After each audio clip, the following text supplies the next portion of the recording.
प्रिय छात्रों, आज की कक्षा में हम अरस्तू की दास प्रथा पर विचार करेंगे। जब हम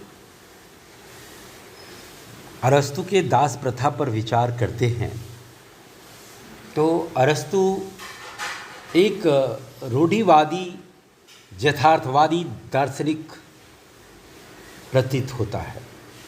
हालांकि अरस्तू के समय में भी एंटीफोन जैसे सोफिस्ट विचारक दास्ता को अप्राकृतिक, अमानुषिक, निकृष्ट और त्याज्य संस्था बताकर उसका उन्मूलन करने के समर्थक थे और उन्मूलन करने पर जोर दे रहे थे।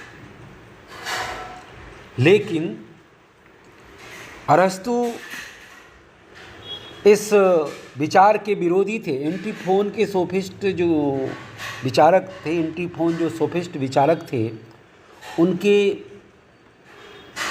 विचार के विपरीत वह दास्ता को प्राकृतिक और न्यायोचित मानते थे। अरस्तू के अनुसार दासों के अस्तित्व पर ही सारी यूनानी सभ्यता की व्यवस्था टिकी हुई थी और दासों की मुक्ति यूनान के विनाश का कारण बन सकती थी। खुद अरस्तू के पास कई दास थे, कई दासों का वह मालिक था। दासों को वह संपत्ति के सजीव उपकरण मानता था, जिस संपत्ति के निर्जीव उपकरणों के प्रयोग के लिए जरूरी थे। इस प्रकार दास ही वे सजीव उपकरण थे जो स्वामियों को आवश्यक अवकाश प्रदान कर सकते थे, जो उन्हें उनके जीवन की भौतिक आवश्यकताओं की पूर्ति की चिंता से मुक्त रख सकते थे तथा उन्हें अपना बौद्धिक और नैतिक उत्पादन करने के लिए तथा राज्य का संचालन करने के लिए अवसर प्रदान कर सकते थे। इसलिए अरस्तू अपनी सारी वैज्ञानिकता को छोड़ देता है और एक यथार्थवादी की भांति दास्ता जैसी अमानुषिक प्रथा के समर्थन में आ खड़ा होता है। यद्यपि अरस्तू ने दासों के साथ मानवीय व्यवहार करने का समर्थन किया, लेकिन उसका समर्थन इस दृष्टि से एक रूढ़िवादी और प्रतिक्रियावादी विचारक के रूप में ही बनाता है। ये मानवीय व्यवहार करने का समर्थन अरस्तू के उन विचारों में लुप्त हो जाता है जब वह दासता को न्यायोचित ठहरा देता है। अरस्तू के अनुसार दास की परिभाषा और महत्व। अरस्तू जो है नागरिकों के गृह प्रबंध की समुचित व्यवस्था के लिए दो तरह के उपकरणों को जरूरी बताते हैं, सजीव और निर्जीव उपकरण। दास सजीव उपकरण की श्रेणी में आते हैं और उसके माध्यम से ही निर्जीव उपकरणों का प्रयोग कर उत्पादन कार्य किया जा सकता है तथा उसके माध्यम से भौतिक सामग्री की प्राप्ति की जा सकती है। नागरिक के जीवन के भौतिक आवश्यकताओं की पूर्ति के लिए और उन्हें विभिन्न तरह की सुविधाएं प्रदान करके अवकाश प्रदान करते हैं ताकि नागरिक जो है वो एक सद्गुणी जीवन व्यतीत कर सके, अपने विवेक और बुद्धि का विकास कर सके तथा अपने नागरिक कर्तव्यों का अच्छी तरह से निर्वहन कर सके। वह सजीव और निर्जीव उपकरण कहने का उसका तात्पर्य ये है कि मान लीजिए खेती है या खेती के लिए प्रयोग किए जाने वाले उपकरण हल हैं, खुरपी है, कुदाल है, तो इन कुदाल का और खुरपी, ये जो है कुदाल, खुरपी, हल, ये सब निर्जीव उपकरण है और इनको चलाने के लिए मनुष्य चाहिए और इन मनुष्यों को वह सजीव उपकरण की श्रेणी में रखता है। और ये हल, खुरपी, कुदाल चला करके ही खेतों से अनाज का उत्पादन किया जा सकता है और उस अनाज के उत्पादन से नागरिक के भौतिक आवश्यकताओं की पूर्ति होगी। नागरिक को इन अनाजों के उत्पादन के लिए अपना समय नहीं लगाना होगा और इस तरह से वह दास प्रथा को उचित ठहराता है। दास की परिभाषा करते हुए अरस्तु बताते हैं कि कोई व्यक्ति जो प्रकृति से अपना नहीं है बल्कि दूसरों का है, वह स्वाभाविक रूप से दास है, प्रकृतिशः दास है। इनको स्पष्ट करते हुए वो कहता है कि प्रकृति में दो तरह के मनुष्य होते हैं। एक जो शारीरिक दृष्टि से बलवान है और दूसरे जो बौद्धिक दृष्टि से सामर्थ्यवान है। शारीरिक दृष्टि से जो व्यक्ति बलवान है वे स्वाभाविक दृष्टि से दास हैं और बौद्धिक दृष्टि से जो सामर्थ्यवान है वे नागरिक या उनके स्वामी और शासक बनने के योग्य हैं। दास स्वामियों की सेवा के लिए ही निर्मित किए गए हैं, अतः उनकी सेवा उनके जीवन का उद्देश्य है। वे विवेक युक्त तो नहीं है, लेकिन अपने स्वामियों की आज्ञाओं को समझने की शक्ति या बुद्धि रखते हैं। इसी आधार पर उन्हें उत्पादन के सजीव उपकरण कहा जाता है। इतना ही नहीं, वह दासता के पक्ष में कई तर्क देता है। वह कहता है कि दासता जो है एक स्वाभाविक संस्था है।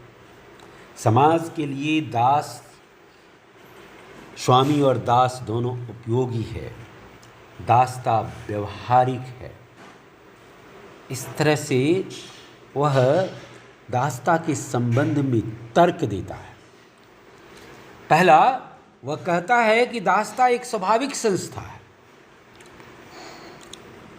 उसके अनुसार सभी मनुष्य प्राकृतिक दृष्टि से बराबर नहीं होते हैं।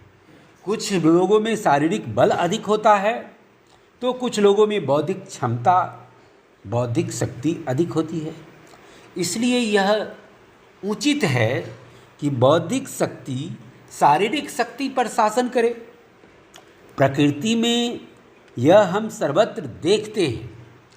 जैसे आत्मा शरीर पर शासन करती है, मनुष्य पशुओं पर शासन करते हैं, पुरुष स्त्री पर शासन करते हैं, माता पिता अपने बच्चों पर शासन करते हैं। और यह शासक शासित का जो संबंध है यह पूर्णतः न्यायोचित है।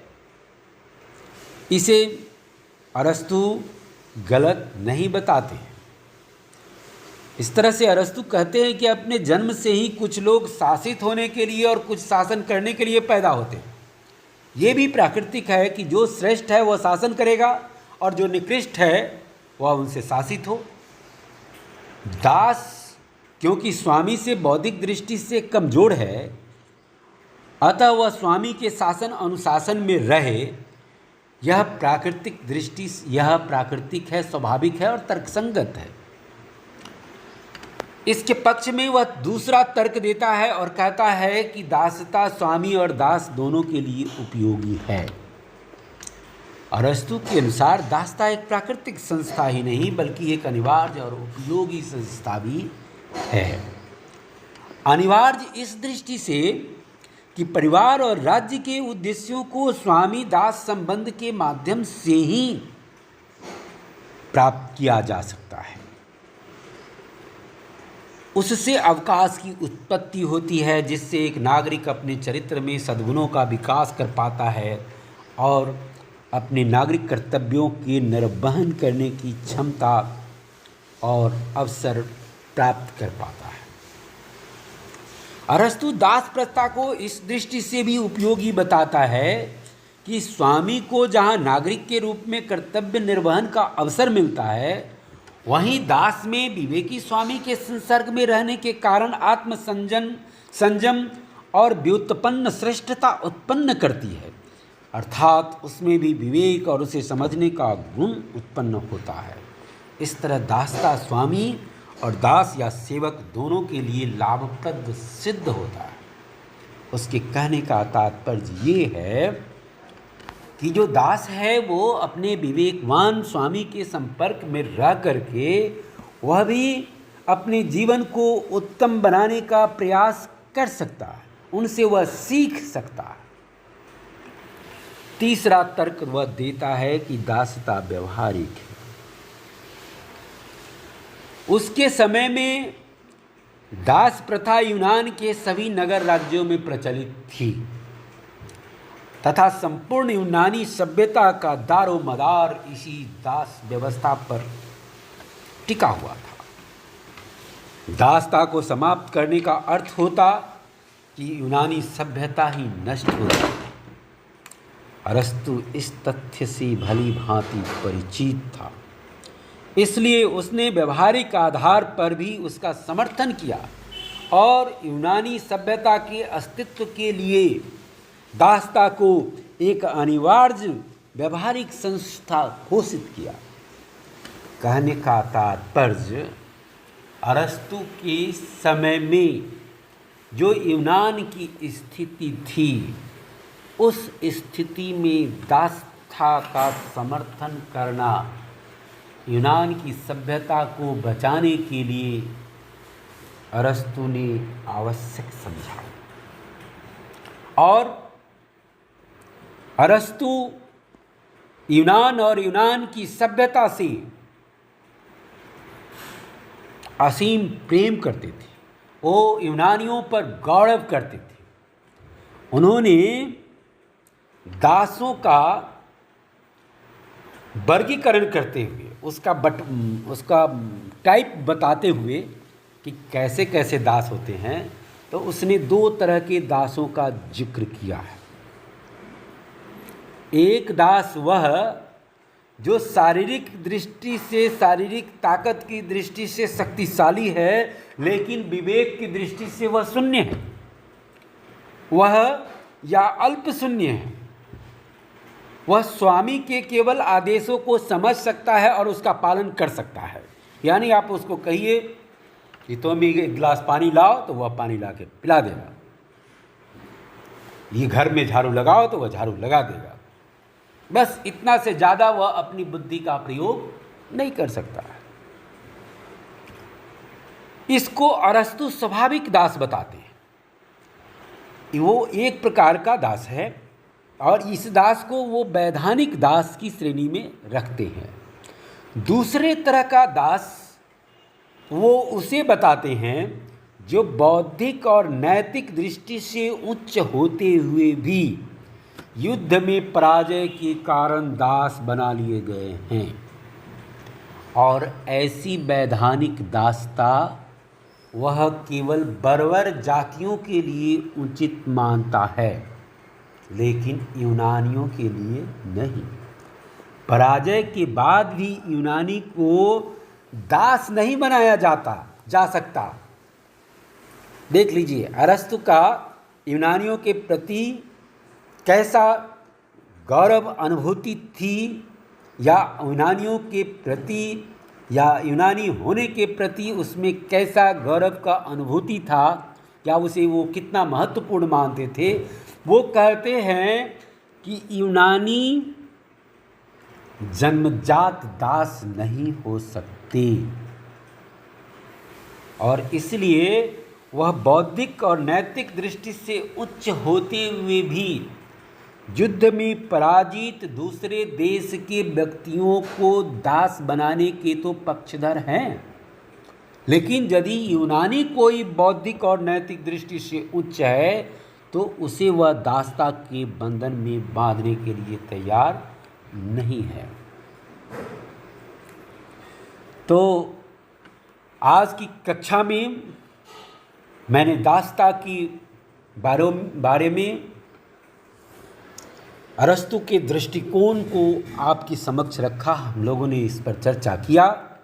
अगली कक्षा में फिर इसी दास्ता की, अरस्तु के जो दास्ता के विचार हैं उस पर उसकी हम लोग समीक्षा करेंगे।